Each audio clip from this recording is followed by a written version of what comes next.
Ô, Karina, eu tenho um testemunho de vida, né? Antes de eu começar a cantar, eu morri. Como assim? É. Como morreu? Morri com atestado de óbito. Sério? Então, assim, Como foi eu sou isso? o resultado de um... Ai, Deus. Eu Eu não sou tinha o resultado isso. de uma profecia que minha mãe recebeu quando eu tinha 11 meses de idade. E ela estava com um atestado de óbito na mão. E meu pai foi chamado para fazer meu enterro. Mas como? Mas por quê? Eu tive uma enfermidade durante 12 dias minha mãe lutou comigo no hospital e os médicos não descobriam na época, né, o que eu tinha. E aí no 12º dia ela estava pela terceira vez no hospital. E isso eu ouço desde que eu nasci, né? Desde que eu criança que eu ouço. Mas minha mãe não era de contar testemunho na igreja, não. Eu ouvi depois, eu comecei a ouvir o testemunho depois que eu comecei a cantar, não depois que eu gravei. Quando eu comecei a cantar, é que eu ouvi o testemunho da minha mãe. Então, assim, lá para os meus 5, 6 anos é que eu ouvi a primeira vez. Mas, assim, aí meu pai tinha sido chamado para vir fazer meu enterro. A menina que acompanhava minha mãe estava grávida da minha 4ª irmã. Você estava no hospital e já estava lá, Com tinha atestado dado... de óbito. E no atestado de óbito foi escrito assim, por negligência dos pais, não atenderam a tempo, a criança veio a óbito. E aí a menina ligou pro meu pai, pegou um orelhão, ligou pro meu pai para vir fazer meu enterro, porque Cassiane morreu 15 para as 2 da tarde. E aquela confusão. E no hospital, aquela confusão. E você na cama do hospital ali, tipo, ali deixaram você ali. Eu enrolada numa manta, a médica, a minha mãe falou que naquela época era hospital público, recebiam números para ser atendido. Número tal. E tinha muita gente. Aí ela disse que tentou ser atendida várias vezes, desde a hora que ela chegou, e a médica se negava porque ela falava que no plantão dela não furariam fila. E aí eu gemendo, até que eu parei de gemer. Quando a médica resolveu atender, porque chegou no número da minha mãe, a médica abriu a manta, e ela já tinha tentado ser atendida umas 3, 4 vezes. Aí abriu a manta, quando me viu, colocou o estetoscópio, isso é o testemunho, né? Colocou o estetoscópio, enfiou o dedo na minha barriga e ficou aquele buraco, porque eu estava muito inchada. Puxou os meus olhos e falou assim, você quer que eu examine o cadáver? Essa criança está morta. Aí foi aquela confusão naquela sala, com um monte de mães. E minha mãe, não, ela não morreu. O quê? Morreu? Aí começou aquela coisa. Só que minha mãe estava grávida. Aquela médica escreveu um atestado e disse pra minha mãe que ela tinha que descer com aquele corpo, porque ela não podia ela mandar, porque senão ela é responsável. Então ela tinha que descer com o corpo 2 andares num hospital público de Nova Iguaçu, no Rio de Janeiro, para entregar numa sala número tal e com o papel que ela tinha anotado. Quando ela desceu, a minha mãe começou a sentir mal. Aí, põe a Cassiane num banquinho do lado dela e a menina, porque a minha mãe andava com uma menina, o nome dela é Regina, ela tá viva até hoje. Aí, e eu fazendo entrevista com a Regina, pra saber como é que foi. Nossa. E aí ela é uma senhora, né, hoje. Na época, ela parece que tinha 15 anos.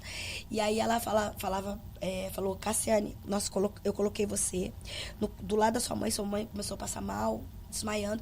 E eu comecei a gritar no corredor, 2 andares abaixo, socorro, ela tá grávida, tá passando mal. Então, o povo do corredor ali, enfermeiros e tal, nem sabia o que tinha acontecido lá em cima. Então, tinha um rolo com uma manta do lado dela e o pessoal atendendo sua mãe. Sua mãe melhorava e desmaiava de novo. Aí falava, liga pro Del, que era, né?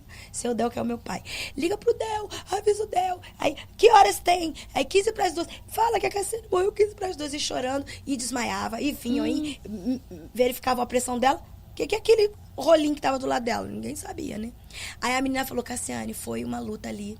Até que sua mãe falou, quando ela se sentiu melhor, ela falou assim, cadê minha filha? Aí ela falou assim, tá aqui do seu lado. Aí sua mãe pegou você, ela fraquejou, porque ela grávida, você tava muito grande, de inchaço. E aí ela falou assim, eu quero ir embora daqui. E eu e ela fugimos daquele hospital com você no braço. Aí eu falei, gente, vocês são muito loucas. Ela falou, nós 2 fugimos. Na porta do hospital tinha ponto de ônibus. No primeiro ônibus que tava, entrou eu e ela. Pensa a confusão dentro do ônibus, porque eu gritando, falando que a menina tava morta, o povo não tava entendendo nada, sua mãe não tava sentindo nada bem, eu morrendo de medo dela cair e você. Vocês pegando o ônibus? Pegamos um ônibus. Aí ela falou, quando o ônibus começou a andar, o motorista ainda perguntou, quer ir pra delegacia? A menina falou assim, falou que... A Regina falou, Cassiane, eu virei pra sua mãe e falei assim, irmã Castalha, vamos parar na casa da irmã Janete? A minha mãe, fazer o quê? Ela morreu. Aí ela disse assim, pra ela orar por você e pelo irmão Del, para o Senhor consolar o coração de vocês, depois a gente vê isso. Então, a 2, 3 quadras do hospital... E elas nem tentaram ali ouvir o coração, nada? Não, mas eu tava... Pô, a médica já tinha... Houve. Aí a menina puxou a sineta do ônibus, o ônibus parou na porta da irmã, que morava também na mesma estrada, né, do hospital. Aí minha mãe desceu. Era 12 de janeiro. Ela falou assim, um sol terrível, Cássia. Muito calor. A irmã Janete estava, eu lembro como se fosse hoje, varrendo o quintal. Minha mãe me contando. Ela estava varrendo o quintal. Quando nós chegamos, a menina, a Regina, grita, irmã Janete! Era 12 de janeiro também? 12 de janeiro. De quando você recebeu o negócio do seu pai, também foi na mesma data. 12 de janeiro. Ela, irmã Janete! Quando a irmã Janete olhou, Cássia, era muito calor. Ela viu eu com um bebê. Ela me conhecia da igreja. Um bebê enrolado até a cabeça. Ela olhou pra mim e falou, oi, meninas. Ô, Castalha, virou pra mim. Minha mãe me contando. Virou pra mim e falou, minha filha, você não tá sabendo cuidar desse bebê. Esse bebê vai morrer sem fôlego. Um calor desse todo tapado. Aí, Cássia, nós viramos. Eu e a Regina começamos a chorar. E falamos, olha, a Cassiane morreu, era 15 para as 2 da tarde. E nós estamos lutando lá no hospital. E a irmã Castalha resolveu fugir. Aí ela, minha filha, entra. Colocou a sua mãe e eu pra dentro, com você no colo. Aí ela pegou, tomou você do braço da sua mãe, pegou um banquinho do quintal dela, apoiou você naquele banquinho. E começou a orar. Não, ela falou assim, Cassiane. Aí minha mãe falou assim, Cassiane, eu não fui ali pra ver milagre acontecer, não. Eu não sabia nem o que eu estava fazendo. Uhum. Eu só queria sair daquele lugar. Uhum. Porque eu falei, pronto, matou a minha filha e vai matar outra. Outro bebê que está no meu ventre. Eu falei, eu quero sair daqui. Então eu saí, Cássia. Foi só isso. Eu entrei no ônibus e a menina veio atrás de mim. Aí a Regina foi. Eu entrei atrás da sua mãe. Porque eu ficava carregando a bolsa do bebê, ela grávida. E aí eu peguei, mas e aí? Ela falou assim, aí a irmã Janete colocou você naquele banquinho, virou pra mim, aí minha mãe falando, virou pra mim com a autoridade de Deus, falou assim, ei, Castalha, você esqueceu do Deus que nós servimos? Ele ressuscitou Lázaro depois de 4 dias. Se ele quiser, ele faz aqui e agora. Aí minha mãe falou, Cássia, eu não fui pra ver nada. Eu fui levada. Eu falei, ela é. Aquela mulher, Cassiane, falou 1 minuto. Você no banquinho, eu e a menina chorando ao redor. Ela olhou, foi lá dentro, pegou o óleo ungido e uma colher. Ela falou assim, Castalha, eu vou fazer isso porque eu sirvo a um Deus que é dono da vida. Ele dá, ele tira, ele dá. Se ele quiser, ele fará.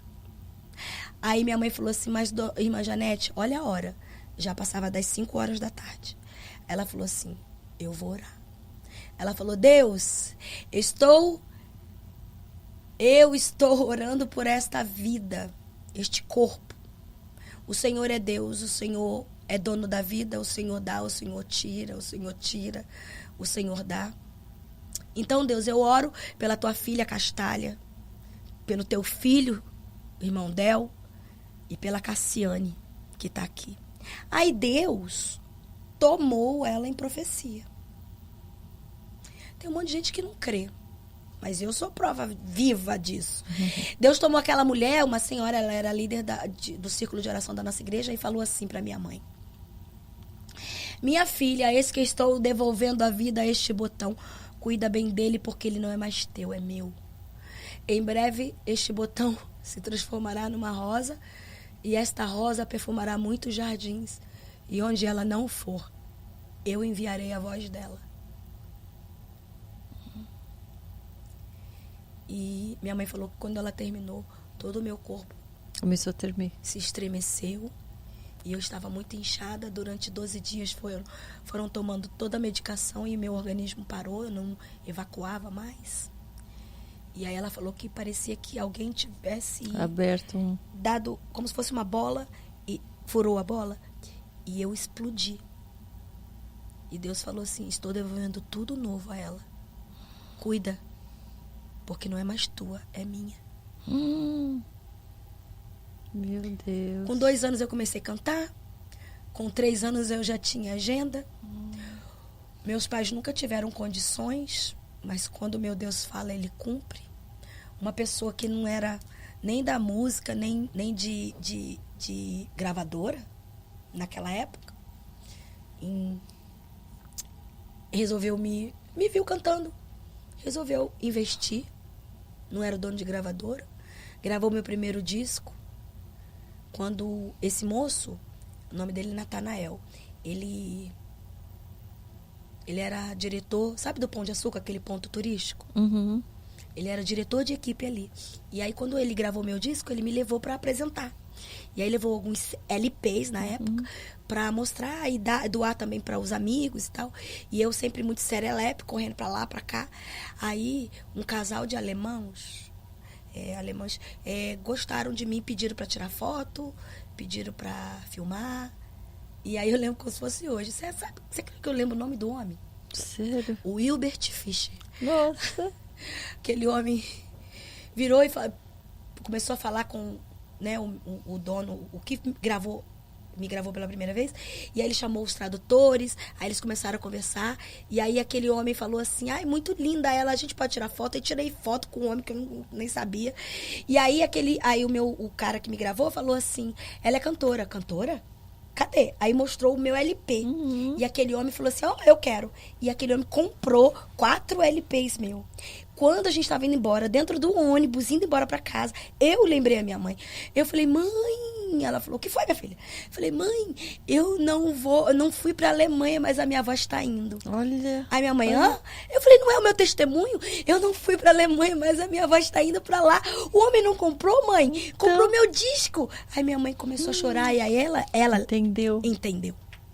Que ali estava se cumprindo o que Deus tinha prometido. Sim. Então, assim, eu comecei com 8 anos gravando, cantando, e Deus já cumprindo o que Ele tinha prometido para mim. Aí o pessoal pergunta, por que você dura tanto tempo? Eu falei, porque o que Deus dá é eterno. Não é, sabe? Não tem vírgula. Tem vírgula se você permitir. Sim. Entende? Tem um ponto final se você decidir não fazer. Se você não ouvir, porque Ele tem um plano para todos, né? Ele tem uma promessa para todos. E às vezes as pessoas se sentem desamparadas, que elas falam, eu não sei, para mim acho que Deus não quer nada. Ele não fala comigo, Ele não se comunica comigo, Ele não está me dando nada, não tendo nada, não tem um propósito. Daí elas acham que esse Deus não existe, porque elas não sabem, né, o que Ele tem para elas não se voltaram para Ele. Sim. Eu acho que Deus está falando o tempo inteiro. Quer ouvir a palavra de Deus? Querida, abra a Bíblia. A boca de Deus está falando conosco todo dia. É ali que Ele começa. Todo dia. É porque as pessoas não têm o hábito de fazer um devocional. Porque Deus pode estar gritando para você e você tá assim, ó. Ele não fala comigo. Fala. Fala. Ele sempre está disposto a falar e a direcionar a gente ao nosso propósito. Quando a gente pega uma caneta e faz assim no cabelo e prende o cabelo, ela não está realizando o propósito dela. Exato. Então, de repente, você está sendo uma caneta no cabelo, não está escrevendo nada. Então, e Deus está esperando você começar a escrever a sua história, porque Ele tem um propósito para realizar através de nós. E às vezes a gente fica se espelhando na história dos outros, né? Sim. Fica desejando a história dos outros. Sim. Fica querendo aquilo que o outro está conquistando. Olha, esses dias o Jairo teve uma pregação que ele falou assim, olha, não pense você que Deus vai perguntar no final dos tempos, Ele não vai perguntar assim, ó, por que você não foi a Cassiane? Você não foi a Karina? Ele vai perguntar, por que você não foi você? Porque se Ele que te fez. Você não precisa... Você pode ter exemplo de vida. Porque ser de meus exemplos, né? Sim. Eu já cansei de ouvir. Nossa, você é uma inspiração para mim. Eu falo, glória a Deus. Que maravilha. eu seja uma ótima inspiração de Deus. Mas você tem que ser você. Porque Ele te conhece e te fez, sabe, com cada detalhe para ser você mesmo.